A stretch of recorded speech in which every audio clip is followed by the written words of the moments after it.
نعت میں مختلف کلام پڑھے جا رہے ہیں اور اس میں ہم ایک مختصر بیان بھی کرتے ہیں. انشاءاللہ آج بھی کچھ مدنی پھول پیش کیے جائیں گے. مدنی چینل کے ناظرین، اتنے کلام پڑھے جا رہے ہیں، نعت خوانی اتنی کی جاتی ہے. کیا صحابہ بھی نعت خوانی کرتے تھے؟ سبحان اللہ. کیوں نہیں کرتے تھے؟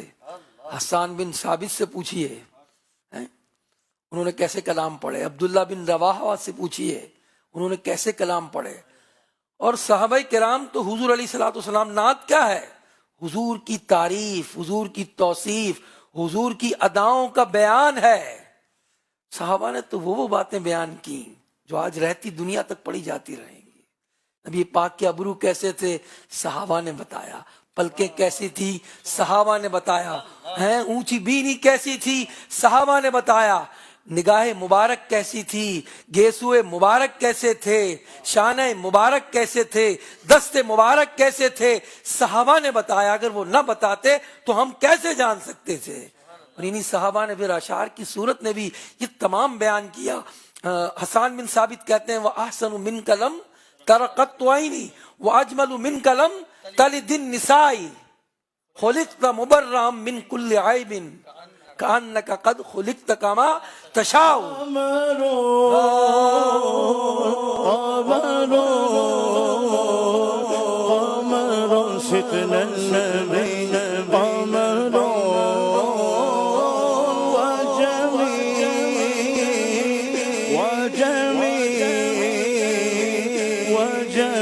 ستنا النبي والجميل قمر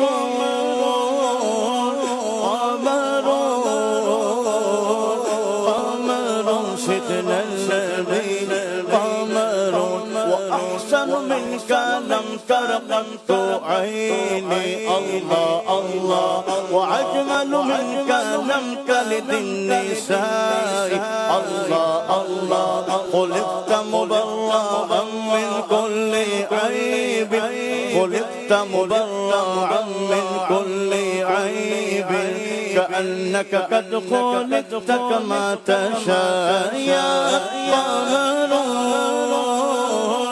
قمر قمر ستنا النبي قمر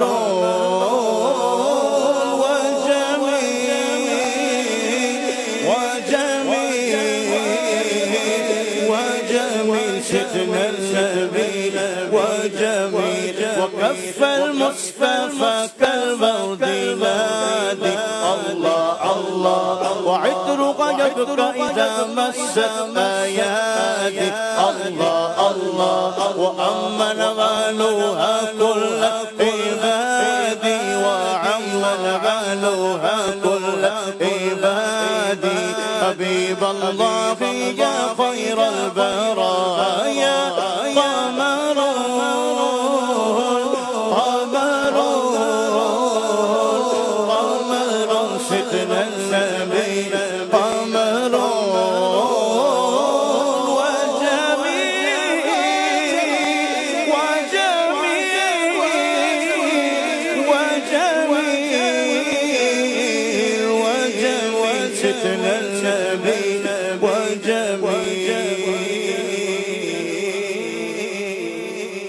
اردو ہو، فارسی ہو، ہندی ہو، سندھی ہو، عربی ہو، دنیا کی زبانوں میں آقا علیہ الصلوۃ والسلام کی مدح سرائی کی جا رہی ہے. آج ایک ایسے صحابی جو بارگاہ رسالت کے شاعر ہیں، عبداللہ بن رواحہ، ان کی سیرت کے متعلق کچھ سنیں گے انشاءاللہ الرحمن. صحابی رسول بارگاہ رسالت کے مشہور شاعر عبداللہ بن رواحہ انصاری ہیں. بیعت اسلام اعلان نبوت کے 13ویں سال حج کے پربہار موقع پر مینا کی گھاٹی میں آپ نے تقریباً 70 خوش نصیبوں کے ساتھ حضور علیہ الصلوۃ والسلام کے دست حق پر بیعت کی سعادت حاصل کی. آپ تجربہ کار شاعر قبول اسلام کے بعد شاعری کا رخ نبی کریم صلی اللہ علیہ وسلم اور کفار کی مذمت کی جانب موڑ دیا. ذی قعدہ سن 7 ہجری میں جب قضائے عمرہ کے موقع پر مکہ کی فضاؤں میں داخل ہوئے تو حضور علیہ السلام کی سواری کی مہار تھامے ہوئے اشعار پڑھ رہے تھے، نعت پڑھ رہے تھے۔ فاروق اعظم نے منع کیا، نبی کریم علیہ السلام نے فرمایا اے عمر انہیں کہنے دو، یہ اشعار غیر مسلموں پر تلوار کے وار سے بھی زیادہ سخت ہیں۔ ایک مرتبہ نبی کریم علیہ السلام نے فرمایا تم اشعار کیسے کہہ لیتے ہو؟ سرکار علیہ السلام فرما رہے ہیں، تو جواب دیا حضور علیہ الصلوۃ والسلام کو کہ اس طرح سرکار علیہ الصلوۃ والسلام کو پوچھا کہ عرض کیا کہ کسی چیز کو دیکھتا ہوں تو پھر اشعار کہہ ڈالتا ہوں۔ حضور علیہ السلام نے ایک مرتبہ پوچھا شعر کیا ہوتا ہے؟ عرض کیا کہ ایسی چیز جو انسان کے دل میں آتی ہے نا، کھٹکتی ہے، پھر انسان اسے اپنی زبان پر شعر کی صورت میں ظاہر کر دیتا ہے تو ہے اس کو شعر کہتے ہیں۔ اور حضور نے فرمایا کہ تم ابھی شعر کہہ سکتے ہو؟ آپ علیہ الصلوۃ والسلام نے، نبی کریم علیہ السلام، آپ رضی اللہ تعالیٰ عنہ نے حضور علیہ السلام کے چہرے کی طرف دیکھا اور فی البدی اسی وقت ایک نعت کہہ دی۔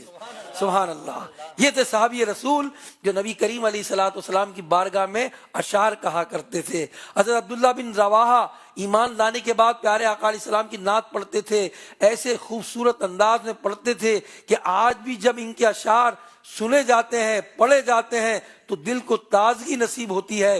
مکتبۃ المدینہ کی کتاب صحابہ کرام کے عشق رسول میں وہ عربی اشعار نقل کیے گئے ہیں، اس کے چند اشعار کا ترجمہ پڑھتا ہوں کہ صحابہ کس طرح نعت پڑھا کرتے تھے، کس طرح نعت کہتے تھے۔ پہلے آپ نے حسان بن ثابت کے اشعار سنے جو ہمارے عدنان بھائی نے پھر اسے شعر کی صورت میں، اسے ترنم کی صورت میں بیان کیا۔ اب سنیے اس کا ترجمہ۔ صحابی رسول کہتے ہیں میری روح اس پر قربان جس کے اخلاق اس بات کے گواہ ہیں کہ وہ خیر البشر ہیں۔ آپ کے احسانات سارے بندوں پر عام ہے، جیسے آفتاب مہتاب کی روشنی ساری مخلوق کو عام ہے۔ ہر ایک شخص آفتاب اور مہتاب کی روشنی سے اٹھاتا ہے فائدہ، ایسے ہی نبی کریم علیہ السلام کے احسانات سے ساری مخلوقات فیض حاصل کر رہی ہے۔ کہتے ہیں میں نے غور کر کے آپ کے اندر بھلائی دیکھ لی جسے میں پہچانتا ہوں، اور خدا جانتا ہے کہ میری آنکھوں نے مجھے خیانت نہیں کی۔ میری آنکھوں نے، آپ علیہ السلام وہ ہیں جو شخص بروز قیامت شفاعت سے محروم ہوا حضور علیہ الصلوۃ والسلام کی، آپ نبی علیہ السلام ہیں، اور جو شخص بروز قیامت آپ کی شفاعت سے محروم ہوا اسے قسمت نے ذلیل اور رسوا کر دیا۔ یعنی شفاعت مصطفیٰ سے جو محروم ہو گیا حقیقی معنی میں وہ محروم ہو گیا۔ اللہ پاک نے آپ علیہ السلام کو جو بھلائی دی اللہ نے اسے قائم رکھے، جیسے موسیٰ علیہ السلام کے ساتھ ہو، اور آپ کی مدد کرے جیسے موسیٰ علیہ السلام کے ساتھ مدد کی گئی۔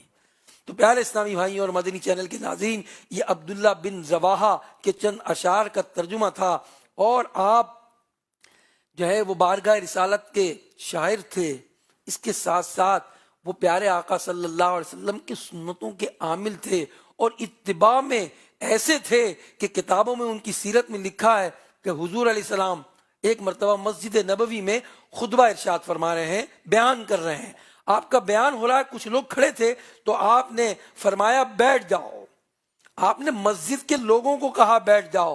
جاں نثار صحابی عبداللہ بن رواحہ مسجد کی طرف بڑھ رہے تھے تو بیان ہو رہا تھا، وہ کلمات جیسے ہی ان کے کان میں آئے بیٹھ جاؤ تو مسجد کے باہر ہی بیٹھ گئے۔ پیارے آقا علیہ الصلوۃ والسلام کو جب یہ خبر پہنچی کہ آپ نے تو مسجد کے لوگوں کو کہا تھا، عبداللہ بن رواحہ تو راہ میں بیٹھ گئے، تو حضور علیہ السلام نے فرمایا اللہ پاک نے تمہارے دل میں اطاعت الہی اور اطاعت رسول کا جذبہ اللہ تعالیٰ تمہیں اور زیادہ کر دے، دعا عطا فرما دی۔ سبحان اللہ۔ آقا علیہ الصلوۃ والسلام نے تو صرف مسجد میں کھڑے ہوئے لوگوں سے فرمایا تھا، مگر عبداللہ بن رواحہ پیارے آقا صلی اللہ علیہ وسلم یہ آواز سن کر اسی وقت انہوں نے لبیک کہہ دیا۔ مدینہ منورہ میں آقا علیہ السلام کے جلووں کی برسات چھما چھم برسی، اور نیکی کی دعوت کا پیغام بھی عام ہونے لگا۔ اس کی آواز عبداللہ بن رواحہ نے بھی سنی اور وہ اسلام لے آئے۔ عبداللہ بن رواحہ کی نیکی کی دعوت دیکھیے کہ انہوں نے جانا کہ اسلام خیر خواہی کا درس دیتا ہے، اور حقیقی ایمان والا بندہ وہی ہے جو اپنے لیے پسند کرتا ہے وہ اپنے بھائی کے لیے بھی پسند کرتا ہے۔ تو آپ سوچنے لگے کہ وہ خود تو جہنم کی آگ کا ایندھن بننے سے بچ گئے، مگر ان کے بھائی ابھی تک کفر کی تاریکیوں میں ہیں۔ انہوں نے اپنے بھائی پر انفرادی کوشش کی۔ آپ کی نیکی کی دعوت پیش کرنے کا انداز بڑا حکیمانہ تھا۔ آخر کار سیدنا عبداللہ بن رواحہ کی انفرادی کوشش، حکمت بھرے انداز اور مسلسل نیکی کی دعوت کی برکت سے ان کے بھائی نے اسلام قبول کر لیا۔ واقعہ کچھ ایسے ہے کہ آپ اپنے بھائی کے گھر گئے نیکی کی دعوت دینے کے لیے، وہ اس وقت گھر میں نہیں تھے۔ آپ کے بھائی نے ایک گھر میں بت رکھا ہوا تھا۔ جب آپ کو یہ بات معلوم ہوئی، آپ گھر میں آئے اور ان کی زوجہ سے پوچھا کہ وہ کمرہ کہاں ہے عبداللہ بن رواحہ کا۔ انہوں نے بتایا، وہ پردے میں چلی گئیں۔ آپ اس کمرے میں گئے اور اس بت کو دیکھا اور بت کو توڑنا شروع کیا۔ بت کو توڑتے جا رہے تھے اور یہ کہتے جا رہے تھے کہ اللہ پاک کے سوا کوئی معبود نہیں۔ جب انہوں نے بت کو توڑ دیا، پاش پاش کر دیا اور عبداللہ بن رواحہ چلے گئے، اور ان کے بھائی جب آئے تو ان کی بیوی رونے لگی۔ بیوی نے کہا، ان کے بھائی نے پوچھا کیوں رو رہی ہو؟ انہوں نے کہا عبداللہ بن رواحہ تمہارے بھائی آئے تھے اور انہوں نے بت توڑ دیا۔ وہ جب کمرے میں آئے تو انہوں نے دیکھا کہ یہ بت اپنے آپ کو نہیں بچا سکتا تو یہ مجھے کیا بچائے گا۔ یہی بات ان کے دل میں گھر کر گئی۔ فوراً بارگاہ رسالت میں پہنچے اور بارگاہ نبوت میں حاضر ہو کر اسلام قبول کر لیا۔ یہ تھا عبداللہ بن رواحہ کی نیکی کی دعوت کا انداز۔ ایک مرتبہ آپ لیٹے ہوئے تھے، خوف خدا کا کیا عالم ہے، رونے لگے، اہلیہ بھی رونے لگی۔ آپ نے پوچھا کیوں روتی ہو؟ جواب دیا، آپ کو روتا دیکھ کر مجھے بھی رونا آ گیا۔ آپ اپنے رونے کی وجہ تو بتائیے۔ تو فرمایا قرآن مجید کی 16ویں پارے کی آیت نمبر 71 مجھے یاد آ گئی، جس کا ترجمہ ہے، اور تم میں کوئی ایسا نہیں جس کا گزر دوزخ پر نہ ہو۔ اس فرمان کے یاد آتے ہی مجھے رونا آ گیا کہ جہنم سے گزرنا یقینی ہے، لیکن یہ نہیں جانتا کہ عافیت سے گزروں گا یا نہیں۔ یہ اللہ کی خفیہ تدبیر کا عالم تھا صحابہ کرام کا۔ حالانکہ وہ قطعی جنتی ہیں، صدیق جنتی ہیں، فاروق اعظم جنتی ہیں، عثمان غنی جنتی ہیں۔ ان کی سیرت کا مطالعہ کریں تو معلوم ہوگا کہ قطعی جنتی اور جن کو بشارتیں دی، اور ہمارا ایمان ہے ہر صحابی نبی جنتی جنتی، سب جنتی ہیں۔ مگر خوف خدا کا عالم یہ تھا، روتے تھے، گڑ گڑاتے تھے، اعمال کرتے تھے، صدقہ کرتے تھے، نوافل پڑھتے تھے، عمرے کرتے تھے، حج کرتے تھے، اس کے بعد بھی اللہ کا خوف ان کے دل میں رہتا، ان کی آنکھیں اشک بار رہتی۔ سیرت عبداللہ بن رواحہ سے ملتا ہے کہ نیکی کی دعوت کو عام کریں اور خوف خدا اپنے دل میں پیدا کریں۔ اللہ پاک ہمیں ان کے صدقے میں خوف خدا عطا فرمائے۔ نماز سے کیسی محبت تھی، آپ رضی اللہ تعالیٰ عنہ گھر سے نکلنے کا ارادہ کرتے تو 2 رکعت پڑھتے، گھر میں داخل ہوتے تب بھی 2 رکعت پڑھتے، اور اس عمل کو آپ نے کبھی بھی ترک نہیں کیا۔